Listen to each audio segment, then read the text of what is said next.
மகளிர் உலக கோப்பையை முதல் முறையாக வென்று இந்திய மகளிர் அணி சரித்திரம் படைத்துள்ளது.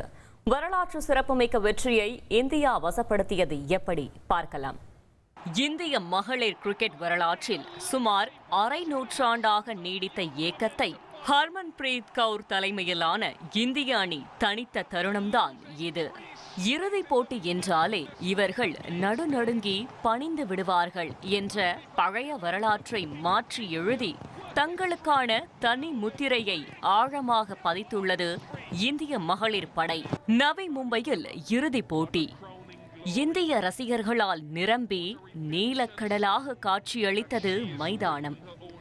முதல் முறை கோப்பையை வெல்ல வேண்டும் என்ற வேட்கையுடன் இந்திய கேப்டன் ஹர்மன்பிரீத் கவுரும் தென்னாப்பிரிக்க கேப்டன் லாரா வோல்வார்டும் களமிறங்கினர். மழையால் தாமதமாக போடப்பட்ட டாஸை வென்ற லாரா பவுலிங் தேர்வு செய்ய முதலில் பேட்டிங் செய்த இந்திய அணிக்கு ஸ்மிருதி மந்தனா ஷஃபாலி வர்மா ஜோடி சரவெடி தொடக்கம் தந்து முதல் விக்கெட்டுக்கு 104 ரன்கள் சேர்த்தது. மந்தனா 45 ரன்களில் ஆட்டமிழந்தாலும் பவுண்டரிகளை விரட்டி பட்டையை கிளப்பிய ஷஃபாலி வர்மா 87 ரன்கள் விளாசினார்.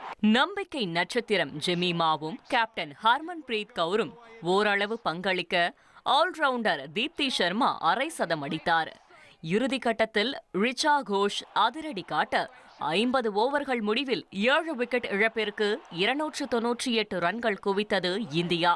299 ரன்கள் என்ற சற்றே கடினமான இலக்கை நோக்கி களமிறங்கிய தென்னாப்பிரிக்க அணியில் பிரிட்ஸ் மற்றும் போஷின் விக்கெட்டை இந்தியா விரைவாகவே வீழ்த்தியது. முக்கிய வீராங்கனைகள் சூன் லஸ் மற்றும் மாரிசன் காப்பன் விக்கெட்டை வீழ்த்தி ஷஃபாலி வர்மா மாயம் செய்தார். போட்டி இந்தியா பக்கம் வரத் தொடங்கியது. நட்சத்திர ஆல்ரவுண்டர் தீப்தி சர்மாவும் விக்கெட் வேட்டையை தொடங்க இந்தியாவின் நம்பிக்கை மேலும் அதிகரித்தது. ஆனால் மறுமுனையில் நங்கூரம் பாய்ச்சி களமாடிய தென்னாப்பிரிக்க கேப்டன் லாரா வோல்வார்ட் சதம் விளாசினார்.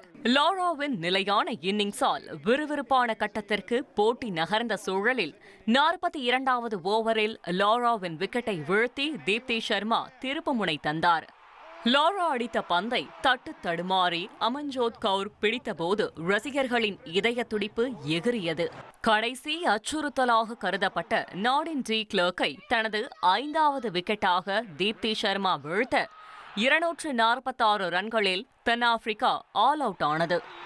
52 ரன்கள் வித்தியாசத்தில் இந்தியா அபார வெற்றி பெற்றது.